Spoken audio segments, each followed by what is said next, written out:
Hello students, welcome back to my channel math tutor. আশা করি তোমরা সকলে ভালো আছো। তোমাদের ক্লাস 6-এর যে ফার্স্ট সামেটিভ ইভ্যালুয়েশনের যতদূর অঙ্ক হবে, তোমাদের যে পাঠ্যপুস্তক রয়েছে সেই পাঠ্যপুস্তকের আমি প্রায় অনেকটাই কভার করে দিয়েছি। এবার তোমাদের ফার্স্ট সামেটিভের প্রশ্নপত্র করাবো, যেটা আমি তোমাদেরকে রায়ান মার্টিনের 2025 প্রশ্ন বিচিত্রা থেকে করাবো। এখানে আমি দেখলাম তোমাদের প্রথম যে অর্থাৎ ফার্স্ট সামেটিভ ইভ্যালুয়েশনের আমি দেখলাম 1 থেকে মোটামুটি 17টা কোশ্চেন রয়েছে। ঠিক আছে, আমি চেষ্টা করব পুরোটাকে কভার করার। দেখা যাক কতটা করতে পারি তোমাদের জন্য।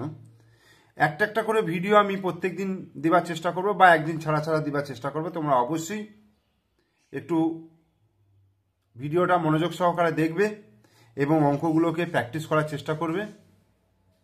ঠিক আছে, তাহলে শুরু করছি। প্রথমে কি বলছে,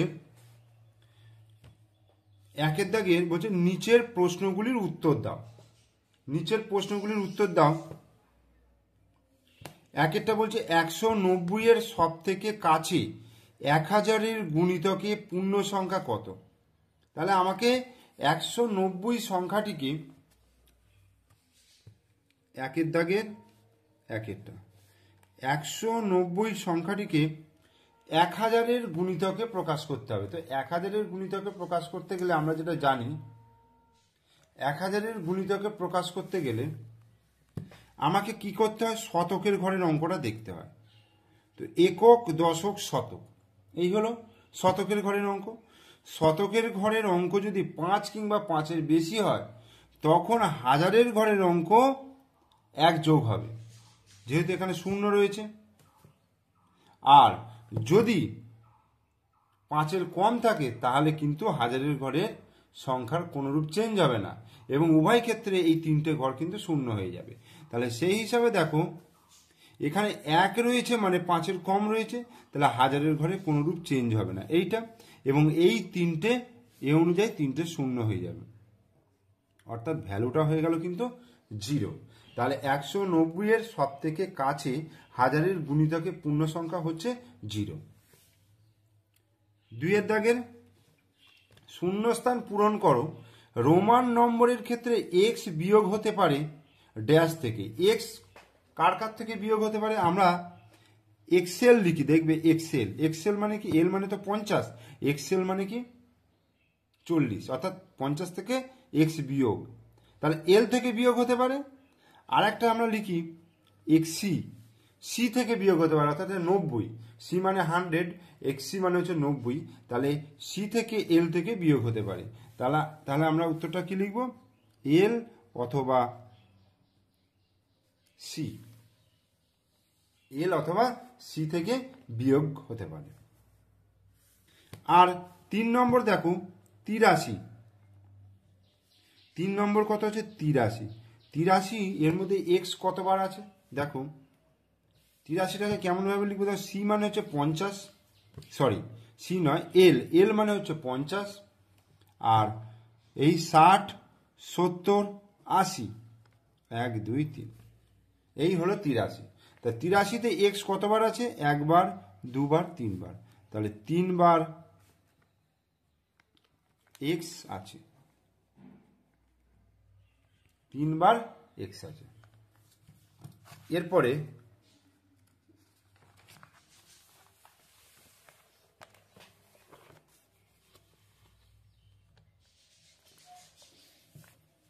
চারেরটা কি বলেছে দেখো,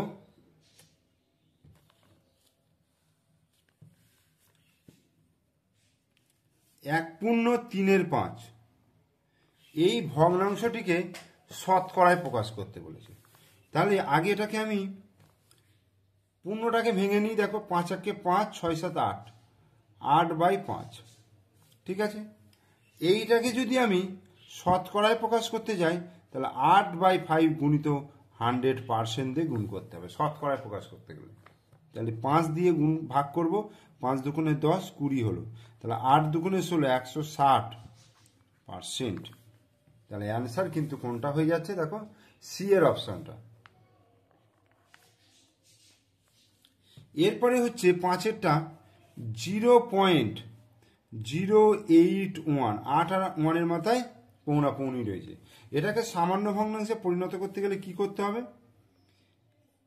810 গোটা সংখ্যাটা লিখলাম, সরি গোটা সংখ্যাটা নয়, গোটা সংখ্যাটা মানে তো শুধু 81 হচ্ছে, এখানে শূন্য তো বাঁ দিকে, তাহলে 81 বিয়োগ কতগুলো ঘর ফাঁকা আছে দেখো, মানে কতটা এই আবৃত দশমিকের বাইরে পড়ে আছে শূন্য, তাহলে শূন্য বিয়োগ করলাম, বাই কতগুলো আবৃত দশমিক আছে দুটো, আর দশমিকের পর একটা ঘর ফাঁকা আছে মানে এই, তাহলে কত হয়ে গেল 81/990, 9×9 81, 9×11 110, তাহলে 9/110।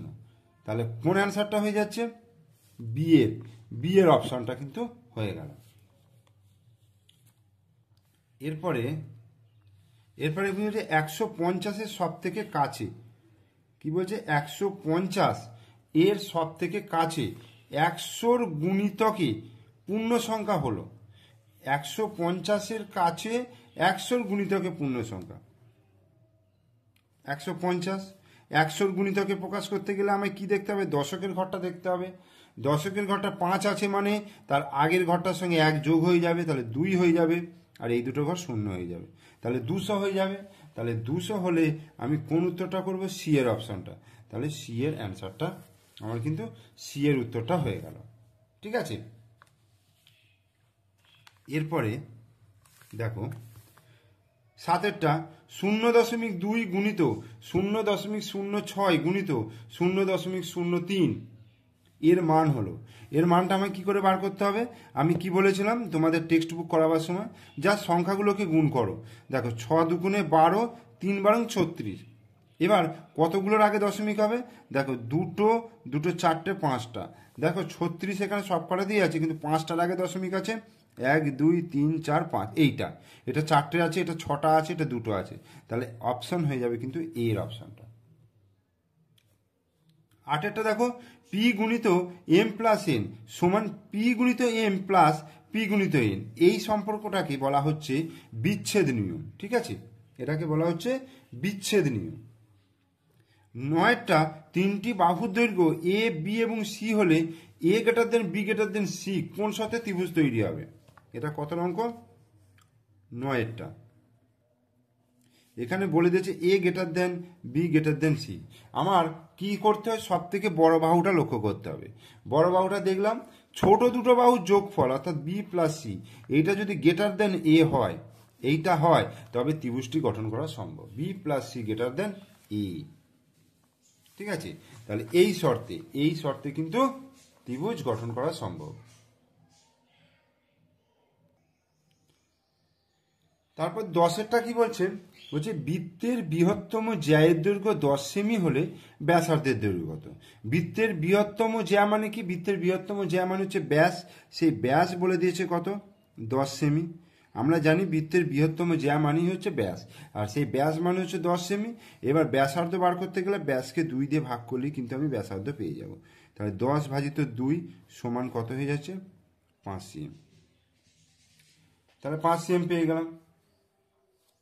এইবার আমি 2-এর দাগে চলে আসছি। দেখো 2-এর দাগে বলছে 4টে অঙ্ক রয়েছে, 4 2 8, বলছে 200 এর সঙ্গে কোন ক্ষুদ্রতম সংখ্যা যোগ করলে যোগফল 11 দিয়ে বিভাজ্য হবে? 200 এর সঙ্গে কোন ক্ষুদ্রতম সংখ্যা যোগ করলে যোগফল বলছে 11 দিয়ে বিভাজ্য হবে? তাহলে আমার প্রথমত কি করতে হবে? 2-এর দাগের 1-এর অঙ্কটা, 2-এর দাগের 1-এর অঙ্কটা কি করতে হবে? 200কে আমি 11 দিয়ে ভাগ করব, তাহলে 11 1-কে 11 হলো, 1 কয় দিয়ে 10 9 দিতে, 0 নামলো 90, 8 11 88, তাহলে 2। ঠিক আছে, এবার আমাকে বলেছে কোন ক্ষুদ্রতম সংখ্যা যোগ করলে। দেখো 2 যদি বিয়োগ করি তাহলে কিন্তু 11 দ্বারা বিভাজ্য হবে। তাহলে কত যোগ করলে? তাহলে 11 থেকে 2 বিয়োগ করলে মানে 9, আরও যদি 9 দেওয়া হয় এর মধ্যে, তাহলে 9 আর 2 11 হয়ে যাচ্ছে, তখন 11 দ্বারা বিভাজ্য হয়ে যাচ্ছে। তাহলে কি লিখবো? অতএব 200 এর সঙ্গে 9 যোগ করলে 200 সঙ্গে 9 যোগ করলে যোগফল 11 দ্বারা বিভাজ্য হবে, 11 দ্বারা বিভাজ্য হবে। তাহলে এটা অ্যান্সার হয়ে গেল। এটা হচ্ছে 2 এর দাগের 1। এবার 2 এর দাগের 2 এরটা কি বলছে? 2 এর দাগের 2 এরটা কি বলছে? যে রাম 190 টাকার চাল, 125.30 টাকার ডাল আর 142.70 টাকা সবজি এনেছেন। রাম মোট কত টাকা খরচ করেছেন? তাহলে আমি তিনটাকে যোগ করব। দেখো দশমিক বিন্দু কিন্তু সমানে রাখতে হবে। তো প্রথম কত বলেছে? 190।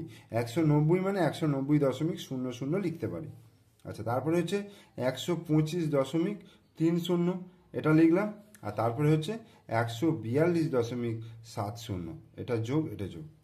এই 0 7 আর 3 10 0 হাতে 1 1 5 আর 6 7 8 আর 9 10 11 12 13 14 15 15 5 হাতে 1 1 আর 2 আর 3 আর 4, তাহলে 458.00। তাহলে উত্তরটা লিখব।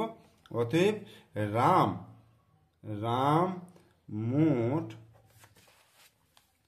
458 টাকা খরচ করেছেন। তোমাদের কাছে যদি বইটা থাকে খুবই ভালো হবে, তাহলে তোমরা বইটা দেখে তোমরা বুঝতে পারবে অঙ্কটা ভালো রকম। এবার দেখো 3 দাগের অঙ্কটা। 3 দাগের অঙ্ক কি বলেছে? যে বর্তমানে রাম ও রহিমের বয়সের সমষ্টি বলছে 2x + 3y।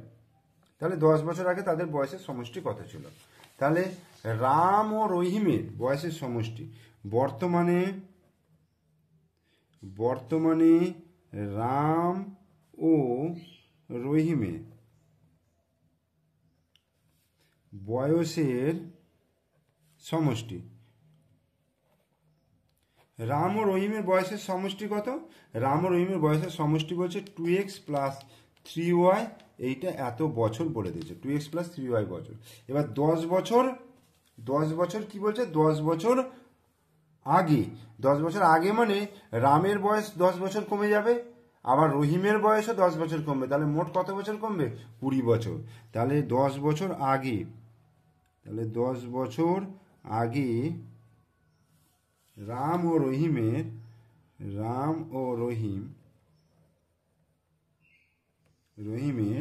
বয়সের সমষ্টি ছিল,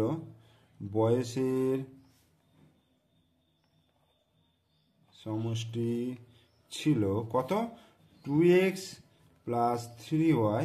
এখান থেকে কত মাইনাস হবে? 20। দুজনেরই 10 10 করে কমছে, তাহলে এত বছর। আর এইটা হচ্ছে 3 দাগের এ এর অঙ্কটা। আর বি এর অঙ্কটা কি বলছে দেখো। তাহলে এবার বি এরটা দেখো, XCIX এটাকে হিন্দু আরবিক সংখ্যায় লিখতে বলেছে। তো আমরা কি জানি? সি মানে 100, এবার XC মানে কত হচ্ছে? 90, আর IX মানে কত হচ্ছে? 9। তাহলে 90 আর 9 কত হয়ে যাচ্ছে? 99। তাহলে এইটা XCIX মানে হচ্ছে 99 পড়ে আছে। হ্যাঁ, এমন 4 দাগের এই অঙ্ক, এমন একটি 3 অঙ্কের সংখ্যা লেখো যার শতকের অঙ্কের স্থানীয় মান প্রকৃত মানের পার্থক্য এত। 3 অঙ্কের সংখ্যা লিখতে বলেছে যার শতকের অঙ্কের স্থানীয় মান ও প্রকৃত মানের পার্থক্য 792। তার মানে 3 অঙ্কের সংখ্যা ধরো আমি লিখছি 8 7 5, এরকম একটা সংখ্যা লিখলাম। তাহলে 8-এর স্থানীয় মান কত? 800। আর 8-এর প্রকৃত মান কত? 8। সেখান থেকে বিয়োগ করলে কত হয়ে যাচ্ছে? দেখো 792। তাহলে আমার সংখ্যাটা কত হয়ে গেল? 875। ওকে। আর একটা বলছে বিয়েরটা, এরকম একটা ঘর কাটা রয়েছে। কটা ঘর? 1 2 3 4 5 6 7 8, 4 এই, আর এখানে 3টে ঘর এরকম সেট করে দিয়েছে। তাহলে রেখাঙ্কিত অংশটি সম্পূর্ণ অংশের কত অংশ? সম্পূর্ণ দেখো কটা আছে? 8টা আছে, তার মধ্যে 3টে। তাহলে এটাকে লেখা হবে 3/8 অংশ। ঠিক আছে। তাহলে 2 দাগের অঙ্কগুলো আমি কিন্তু করিয়ে দিলাম। এরপরে কিন্তু 3 দাগের করাবো, সেগুলো রয়েছে তোমার 4টে প্রশ্নের উত্তর দিতে বলেছে। এবং কত? 3 4 12 নম্বর, 4 নম্বর করে রয়েছে, বুঝতে পেরেছো? অঙ্কগুলো করতে পারলে কিন্তু একদম পুরো ছাকা নাম্বার পেয়ে যাবে। এখানে 5টা অঙ্ক দিয়েছি, তার মধ্যে যদি 4টে করতে পারো খুব ভালো হবে।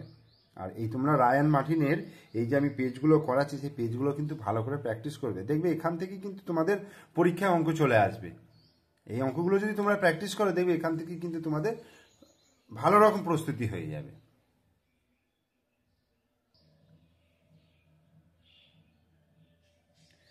এবার 3 দাগের 1 অঙ্কটা দেখো, বলছে একটি ইঞ্জিনের সামনের চাকার পরিধি বলছে 14 ডেসিমিটার আর পিছনের চাকার পরিধি বলছে 35 ডেসিমিটার। তাহলে কমপক্ষে কত পথ গেলে চাকা দুটি একই সঙ্গে পূর্ণ সংখ্যক বার ঘোরা সম্পূর্ণ করবে?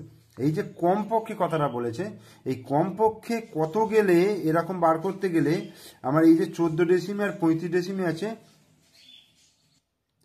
তাহলে কি করতে হবে? সংখ্যা দুটো লসাগু করতে হবে। এই যে কমপক্ষে কথাটা বলেছে, তাহলে এখানে 14 ডেসিমি আর 35 ডেসিমি লসাগু করব।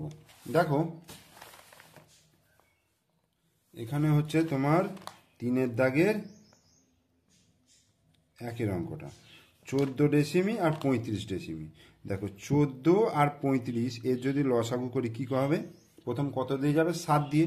তাহলে 7 দুগুণে 14 আর 5 7 35, আর তো কিছু যাবে না। তাহলে লসাগু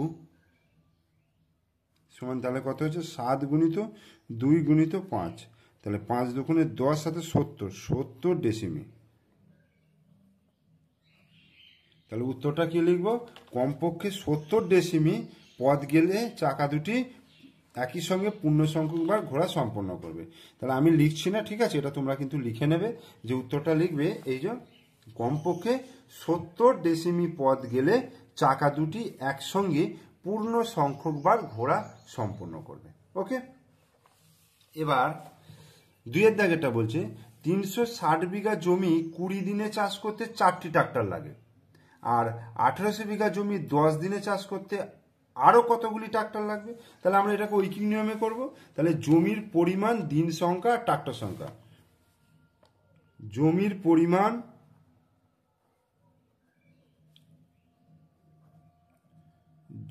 পরিমাণ, এটা হচ্ছে বিঘা। আচ্ছা, এবার এটা হচ্ছে দিন সংখ্যা আর হচ্ছে ট্রাক্টর সংখ্যা। ঠিক আছে, জমির পরিমাণ কত বলেছে? জমির 360 20 4, 360 বিঘা 20 দিনে 4টি ট্রাক্টর লাগছে। আর 1800 বিঘা জমি, 1800 বিঘা জমি কত দিনে বলেছে? 10 দিনে চাষ করতে গেলে তাহলে কতটা লাগবে? তাহলে ওই কি নামে আমি করবো এটাকে? দেখো কি লিখবো? 360 বিঘা জমি 20 দিনে চাষ করে 4টি ট্রাক্টর। ঠিক আছে, তাহলে 1 বিঘা জমি 20 দিনে চাষ করে কটি ট্রাক্টর? 1 বিঘা জমি যদি চাষ করে তাহলে ট্রাক্টর সংখ্যা কম লাগবে, তাহলে 4/360। কম লাগলে ভাগ হবে, বেশি লাগলে গুণ হবে। আর 1 বিঘা জমি 1 দিনে যদি চাষ করে, যা 20 দিনে চাষ করতে যা ট্রাক্টর লাগবে, তাহলে 1 দিনে চাষ করতে গেলে বেশি ট্রাক্টর লাগবে, 4 গুণিত 20/360। আর 1800 বিঘা জমি চাষ করতে 1 দিনে চাষ করতে আরও বেশি ট্রাক্টর লাগবে, তাহলে 4 গুণিত 20 গুণিত 1800/360। আর 1800 বিঘা জমি 10 দিনে চাষ করতে গেলে তাহলে কম লাগবে ট্রাক্টর, গুণিত 10। এবার কাটাকুটি করব, 0 0 0 0 কাটলো, 18 দুগুণে 36, 2 দুগুণে 4, তাহলে 20 দুগুণে 40টি ট্রাক্টর লাগবে, 40টি ট্রাক্টর লাগবে। তাহলে আরও কতগুলো বলেছে? তাহলে 40 বিয়োগ 4 সমান, তাহলে আরও 36টি ট্রাক্টর লাগবে। অ্যান্সার। এবার 3 দাগের অঙ্কটা দেখো, 16 পূর্ণ 2/3 মিটার লম্বা ফিতের 3/8 অংশ কেটে নিয়ে তাকে সমান 5টি ভাগে কাটলে প্রতিটি টুকরোর দৈর্ঘ্য কত হবে? তার মানে 16.2-3 মিটারে 3/8 অংশ, মানে গুণ করতে হবে, গুণ করার পর যেটাকে হবে সেটাকে 5 দিয়ে ভাগ করতে হবে। তাহলে 3-এর দাগের অঙ্ক 16.2-3 গুণিত 3/8, ঠিক আছে, এইটা ভাজিত 5 অঙ্ক। তাহলে এইটা করি, 3 × 48, 49, 50, 50/3 গুণিত 3/8 ভাজিত 5। এবার দেখো 3 3 কেটে গেল, 2 দিয়ে কাটলে 25 দুগুণে 50, 4 দুগুণে 8, তাহলে কত হচ্ছে 25/4। আর এই ভাগটাকে যদি গুণ করি তাহলে 1/5 হবে। তাহলে 5 5-এ 25, অর্থাৎ 5/4। তাহলে প্রতিটি টুকরোর দৈর্ঘ্য হয়ে গেল 5/4 মিটার, ঠিক আছে। 4-এর দাগের অঙ্কটা, মেহবুব ও তার দল ঠিক করেছে 33 দিনে এত কিমি রাস্তা তৈরি করবেন। তারা প্রতিদিন 11/15 কিমি করে 25 দিন রাস্তা তৈরি করলে এবার ঠিক সময় বাকি কাজ শেষ করতে হলে তাদেরকে বাকি দিনের প্রতিদিন কতটুকু করে রাস্তা তৈরি করতে হবে। এটা তোমাদের বইয়েরই অঙ্ক। তো প্রথমে 25 দিনে আগে কতটা কাজ করেছে দেখে নি। তাহলে 11/15 গুণিত 25, 4-এর অঙ্কটা। 25 দিনে মোট কাজ হয়েছে, 25 দিনে মোট কাজ তাহলে কত হয়েছে? এখানে যে 11/15 গুণিত 25, 11/15 গুণিত 25, 5 দিয়ে কাটলে 5 5-এ 25, 5 3 15, তাহলে 5 11 55/3 এত কিমি। এবার বাকি দিন সংখ্যা কতদিন বাকি আছে দেখো, মোট 33 দিনে কাজটা করবে বলেছে, তাহলে 33 থেকে 25 দিন কাজ হয়ে গেছে, তাহলে 8 দিন বাকি রয়েছে, তাহলে 8 দিন হলো। আর বাকি কাজ কতটা দেখো, কত কাজ করবে, মোট 24/11/15, 24/11/15 কিমি বিয়োগ 55/3 কিমি। এই তাহলে দেখো 24কে যদি 15 দিয়ে গুণ করা হয়,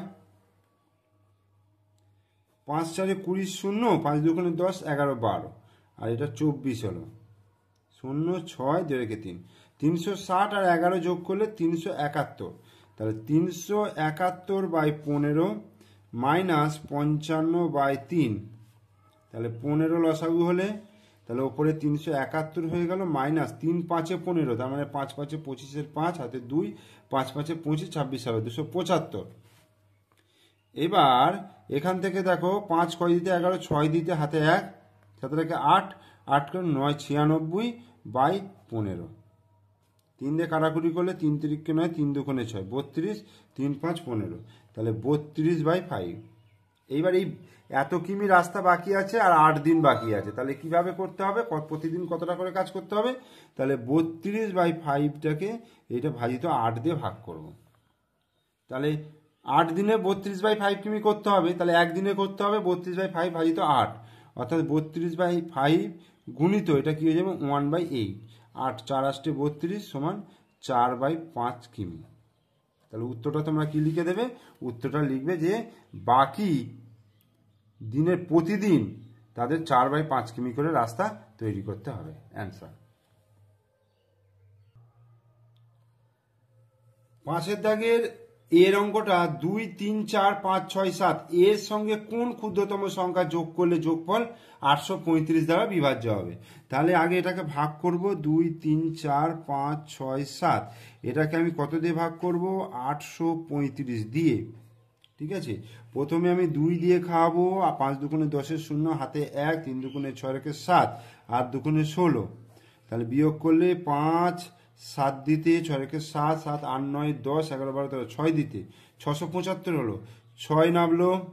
এবার কত দিয়ে যাবে, 8 দিয়ে যদি যায় তাহলে 5 8 40-এর 0, হাতে 4, 3 8 24, 25 26 27 28-এর 8, 3 8 24 আর 4 28-এর 8, হাতে 2, 28 64 65 66 6 হলো 8 7 দিতে হাতে 1 4 7 এটা আর এখানে 7 না হলো তাহলে এটা শূন্য খাওয়ালাম শূন্য হলো 7 6 7 তাহলে আর কত দিলে এটা 835 হবে তাহলে 835 বিয়োগ 667 এই 767 7 8 দিতে হাতে 1 4 7 7 8 9 10 68 তাহলে উত্তর কিন্তু হয়ে গেল 68 তাহলে কি লিখব অতএব 68 যোগ করতে হবে 68 যোগ করলে যোগফল 835 দ্বারা বিভাজ্য হবে আর সর্বশেষ অঙ্ক কি আছে 6 এর 7 এর 3 গুণের সঙ্গে কত যোগ করলে যোগফল 2 পূর্ণ 6 এর 7 হবে 6 এর 7 এর 3 গুণের সঙ্গে কত যোগ করলে তাহলে 6 এর সাথে 3 গুণ মানে 6 এর 7 গুণিত 3 মানে 3 6 18/7 এর সঙ্গে কত যোগ করলে যোগফল এত হবে তার মানে এটা থেকে বিয়োগ করতে হবে 2 পূর্ণ 6 এর 7 বিয়োগ 18/7 তাহলে 7 দুগুণে 14 15 16 17 18 19 20 20/7 মাইনাস 18/7 তাহলে এটা বিয়োগ করলে 20 বিয়োগ 18 অর্থাৎ 2/7 তাহলে উত্তরটা লিখবে যে 6 এর সাথে 3 গুণের সঙ্গে 2 এর 7 যোগ করলে যোগফল 2 পূর্ণ 6 এর 7 হবে ঠিক আছে তাহলে তোমাদের আমি 1 নম্বর যে প্রশ্নপত্রটা ছিল অর্থাৎ এসি ইনস্টিটিউশন মালদার এই প্রশ্নপত্রটা কিন্তু আমি তোমাদেরকে পরিষ্কার স্পষ্ট করে করিয়ে দিলাম তোমরা অবশ্যই প্রথম থেকে শেষ পর্যন্ত দেখবে দেখে অবশ্যই লাইক দেবে কমেন্টস করবে আর শেয়ার করবে আর অবশ্যই সাবস্ক্রাইব করে দিও এবং এর পরবর্তী ভিডিও আমি নিয়ে আসবো তোমাদের এই 2 এর আলিপুরদুয়ার হাই স্কুলের কোশ্চেনটা নিয়ে ঠিক আছে ওকে থ্যাংক ইউ